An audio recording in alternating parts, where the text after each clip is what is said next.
أستغفر الله العظيم أستغفر الله العظيم أستغفر الله العظيم الذي لا إله إلا هو الحي القيوم وأتوب إليه.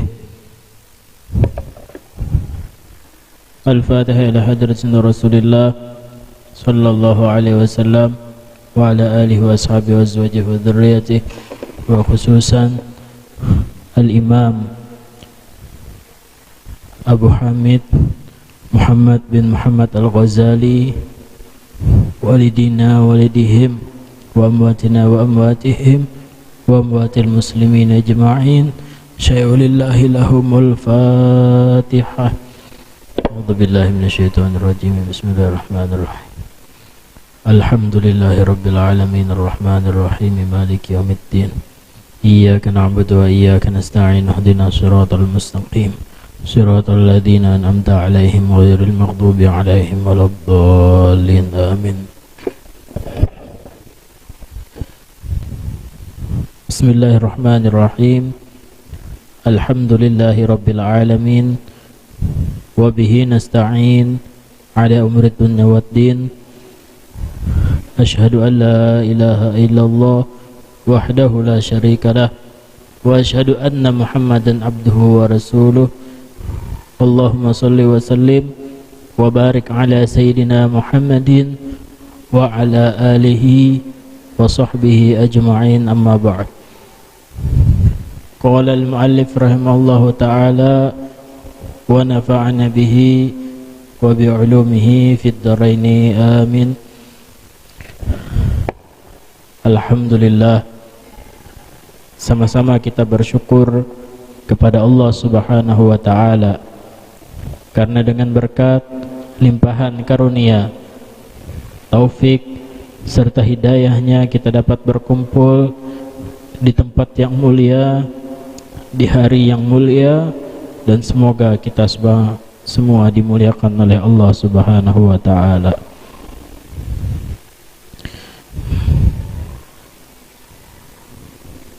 Pada pembahasan yang telah lalu, Imam Ghazali itu memberikan nasihat kepada kita.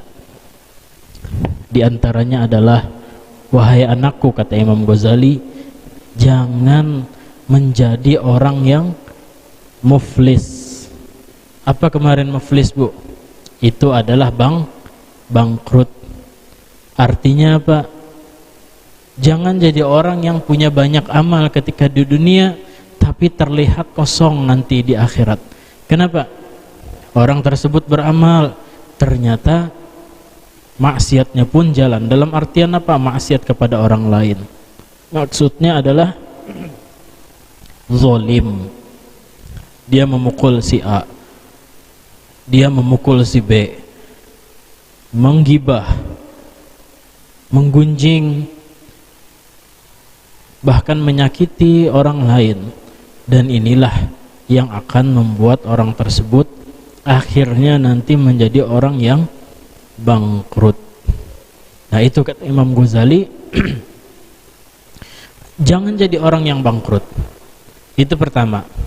Kemudian juga jangan sampai orang yang jadi orang yang kholian, orang yang tidak punya amal sama sekali.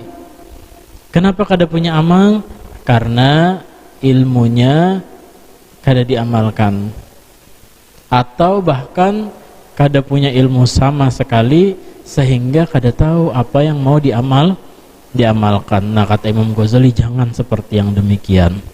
Kenapa? Karena kemarin kita sudah bercerita bahwasanya seandainya ada satu orang, yang mana satu orang tersebut membawa 10 pedang bahkan dengan senjata-senjata lainnya, namun senjata tersebut tidak pernah dipakainya. Ketika melihat sebuah singa, maka hal tersebut, kata Imam Ghazali, Bu, adalah sia-sia. Kemudian kita lanjutkan pada pembahasan berikutnya, sambungan masih pembahasan yang sama.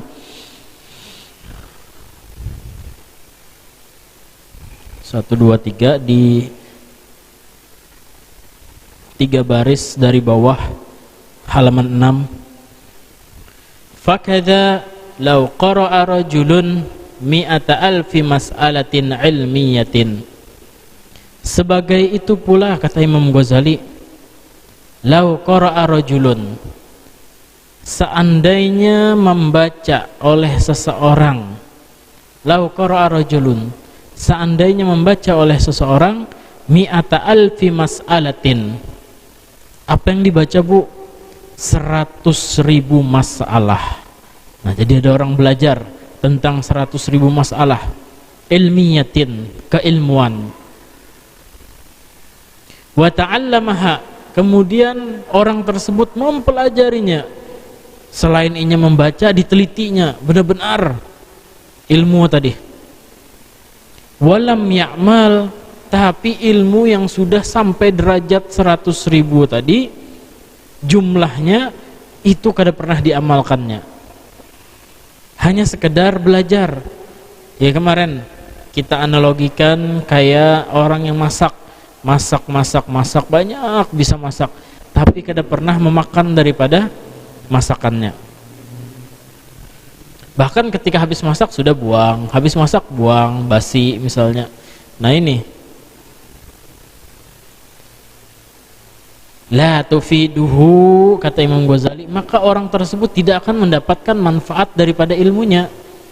Nah, makanya sebagian orang terdahulu, Bu, ada yang mereka ketika belajar itu satu dapat langsung diamalkan, satu dapat langsung diamalkan. Nah, kita berdoa supaya seperti mereka, orang-orang yang mana mengamalkan ilmunya.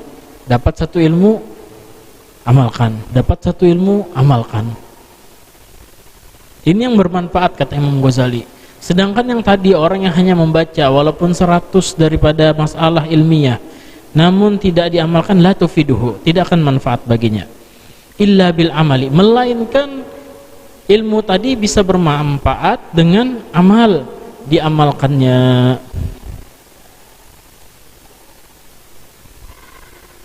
Kita belajar misalnya tentang keutamaan sedekah. Sedekah mencegah daripada terkena musibah ataupun bala. Tapi kita kada pernah misalnya malas untuk bersedekah, kada mau bersedekah misalnya. Nah, maka itu sekedar pengetahuan, tidak akan bermanfaat pengetahuan tadi kecuali ketika kita mengamalkan. Kada tahu, kita kada terasa. Wa mithluhu aidan, ada lagi nih perumpamaan, kata Imam Ghazali. Wa mithluhu aidan, dan perumpamaan berikutnya, lau kana li rajulin, seandainya ada seseorang, hararatun, mengalami sakit panas, wa maradun, dan sakit. Ada orang, kata beliau, badannya panas, selain panas badannya pun sakit. Sakitnya sakit apa, Bu?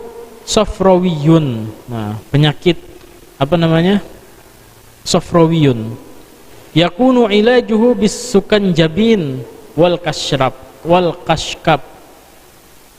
Obatnya ada. Obatnya bisukanjabin wal kashkab. Ini ramuan. Ramuan, kalau sukanjabin itu sejenis tumbuhan. Kashkab itu madu dicampur apa gitu, ada campurannya. Madu dicampur cuka. Nah, obat orang dulu. Mungkin kalau kita sekarang, Bu, lah kayak kecap dicampur jeruk. Nah, kayak gitu, semacam itu. Untuk apa, batukan, apa sakit batuk misalnya. Maka apa? Maka obatnya ini ada dua. Tapi fala yahsulul bur'u, tidak akan dia mendapatkan yang namanya kesembuhan. Dia tidak akan mendapatkan kesembuhan illa bisti'maliha, melainkan dia harus memakannya daripada obat tadi. Nah, ini kita sakit, kata dokter, kamu bisa sembuh tapi makan obat paracetamol misalnya, sakit kepala. Kita cuman minta tahu aja, dok, apa obatnya untuk sakit kepala, itu ilmu bagi kita. Kata dokter, minum paracetamol.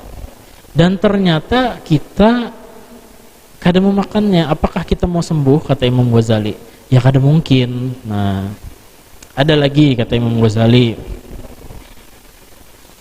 karmi duhzar ritlin hammi bimi'ai biyimai'i.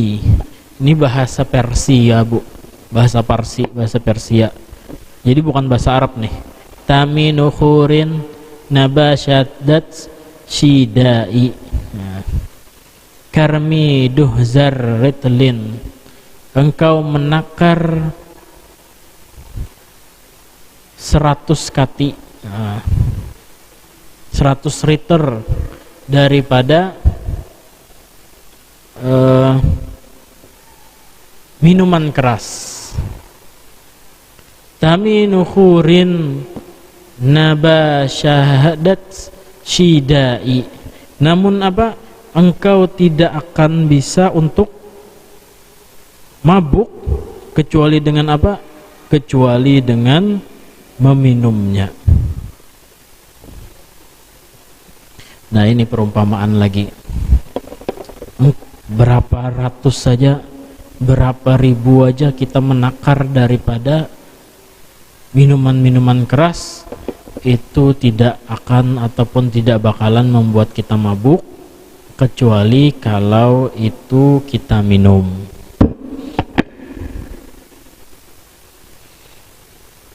Kemudian, walau qara'tal ilma, seandainya engkau membaca akan ilmu pengetahuan, mi'ata sanatin, 100 tahun pula kata Imam Ghazali, wa jama'ta alfa kitabin, dan engkau mengumpulkan 1000 kitab, la takunu musta'iddan li rahmatillahi ta'ala illa bil amal. La takunu, tidaklah engkau bisa musta'idan, siap untuk apa, Bu? Li rahmatillah, untuk menerima rahmatnya Allah Ta'ala, illa bil amal, melainkan dengan amal. Nah, ini tadi, Bu, kita masuk surga nanti kata Nabi itu bukan dengan amal kita, tapi dengan rahmat Allah. Kita walaupun banyak beramal, tapi kalau kada dirahmati Allah, kada kawa. Nah, itu dalam satu teorinya. Namun kita pun kada bisa mendapatkan rahmat Allah kalau bukan karena amal. Jadi amal dengan rahmat itu saling berkaitan. Memang kita kada mendapatkan surga itu karena amal kita, tapi karena rahmat Allah. Namun tanda orang yang dirahmati oleh Allah itu adalah orang yang senang beramal soleh, senang melakukan zikir. Ini tanda orang yang dirahmati oleh Allah Subhanahu wa ta'ala.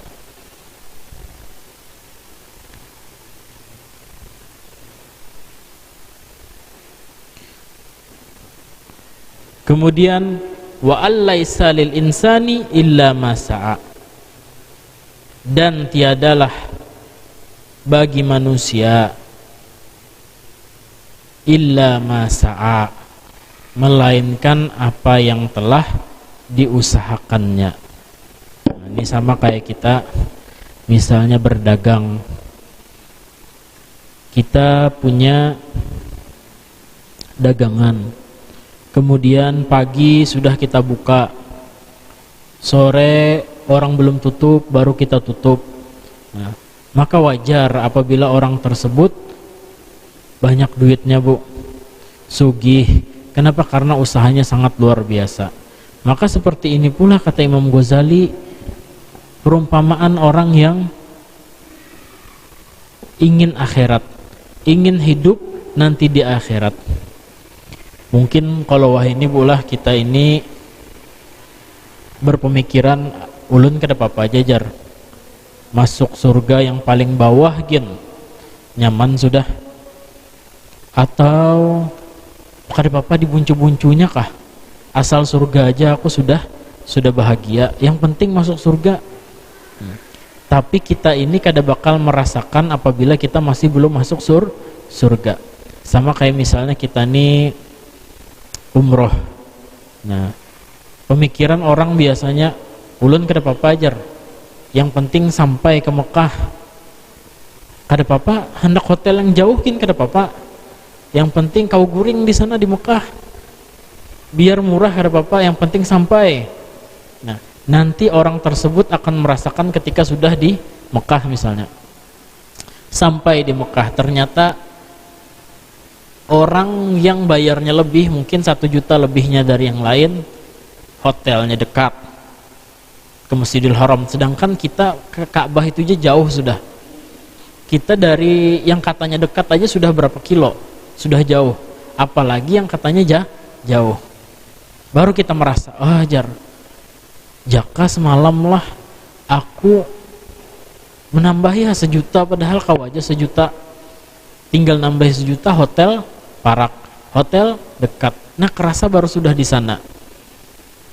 Padahal kita punya kemampuan untuk melakukan ataupun nambah uang tadi. Ternyata kita kenapa? Karena punya pemikiran yang demikian. Maka apa? Maka sama seperti itu pun nanti diceritakan bahwasanya orang ahli surga pun nanti akan menyesal semuanya. Baik yang masuk neraka, ya jelas itu menyesal. Kemudian yang masuk surga pun menyesal. Orang yang sedikit amalnya menyesal. Orang yang banyak amalnya pun menyesal. Kenapa? Karena kenapalah dulu aku kada banyak-banyak punya amal. Kenapalah dulu aku banyak santainya kayak itu.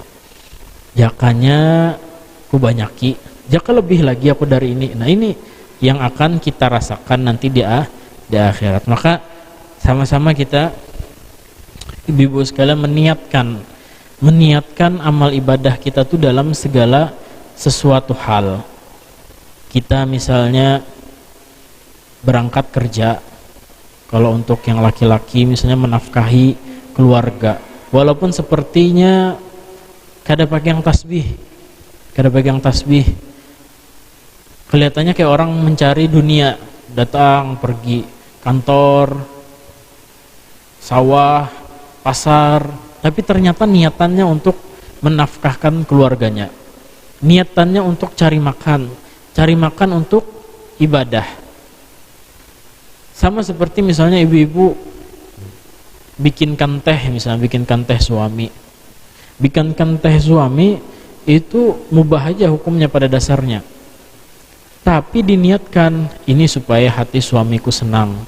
Kalau hati suamiku senang, nanti dia akan semangat untuk mencari nafkah. Tambah lagi pahala. Nah, kenapa? Karena suami istri itu apabila suaminya ridho, suaminya senang, disitulah juga keridhoannya Allah Subhanahu wa ta'ala. Nah, maka setiap perbuatan kita bisa dijadikan amal. Misalnya kita makan pada dasarnya hukumnya adalah mubah, tapi dengan adanya niat yang awalnya mubah itu bisa menjadi derajat sunnah. Kenapa? Karena niatnya untuk kuat ibadah. Ya Allah, ulun nih makan niatan supaya kuat ibadah, nanti sholat, nanti mau ke pengajian, nanti mau ngaji, nanti mau ke toko misalnya. Supaya apa? Supaya semuanya ulun niatkan ibadah kepada Dia. Nah, itu luar biasa, Bu. Kenapa? Nanti di akhirat ada orang yang terkejut dengan amalnya. Ya Allah, ini punya siapa nih? Kenapa banyaknya amalnya? Apa yang sudah kulakukan? Ternyata orang tersebut selalu berniat, ya Allah, kalau ini. Bahkan ada yang berniat, seandainya ini gandum atau seandainya ini pasir, sebanyak ini adalah emas, maka aku akan sedekahkan. Cuman kayak itu aja, cuman niat aja. Padahal ternyata di akhirat Allah berikan niat sebesar itu. Kenalah jar seandainya kerikil di muka rumah ini najakannya emas aja berataan. Sedekah kuat nupang najar satu ibu-ibu pengajian dapat jar misalnya. Ya itu sudah tuh, padahal cuman itu aja. Niatannya sangat luar biasa.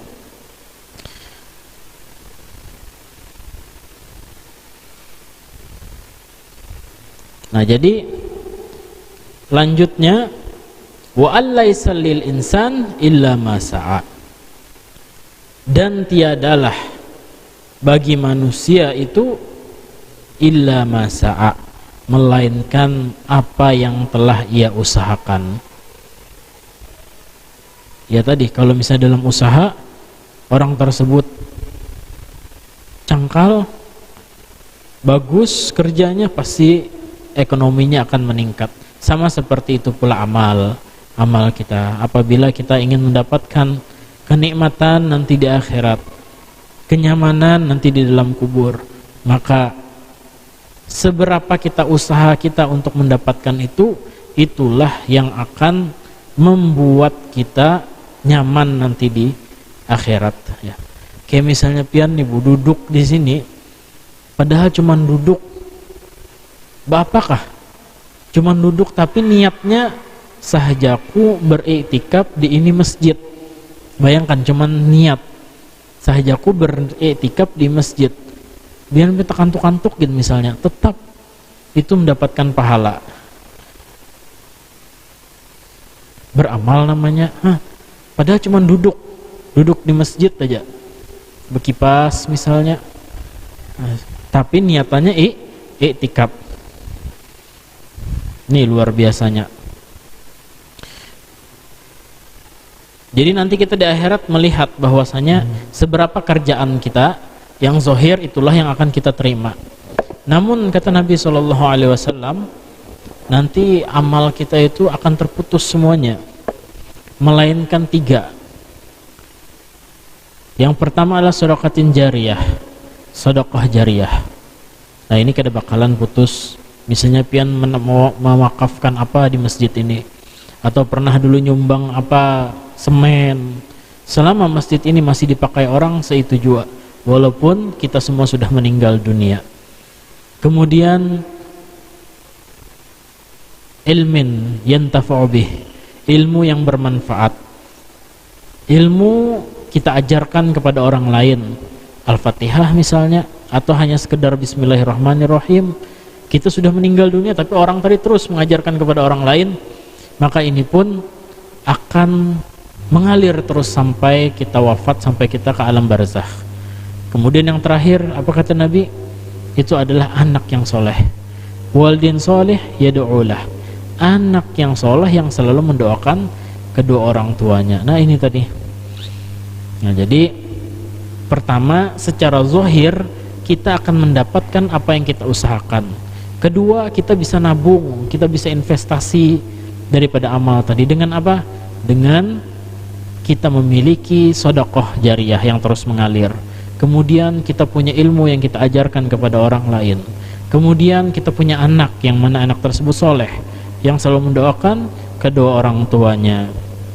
Nah, pada kesimpulannya, segala sesuatu yang kita kerjakan itu akan kita dapatkan balasannya sesuai dengan kadar apa yang telah kita kerjakan. Nah, mudah-mudahan dengan berkumpulnya kita hari ini, Allah Subhanahu wa taala ampunkan dosa kita. Allah Subhanahu wa taala ampunkan dosa kedua orang tua kita. Allah Subhanahu wa taala kabulkan hajat kita dunia dan akhirat. Allah Subhanahu wa taala matikan kita dalam keadaan beriman, husnul khatimah. Wa ala hadhihi niyyah wa ala kulli salih wa ala hadratin nabi al-fatihah.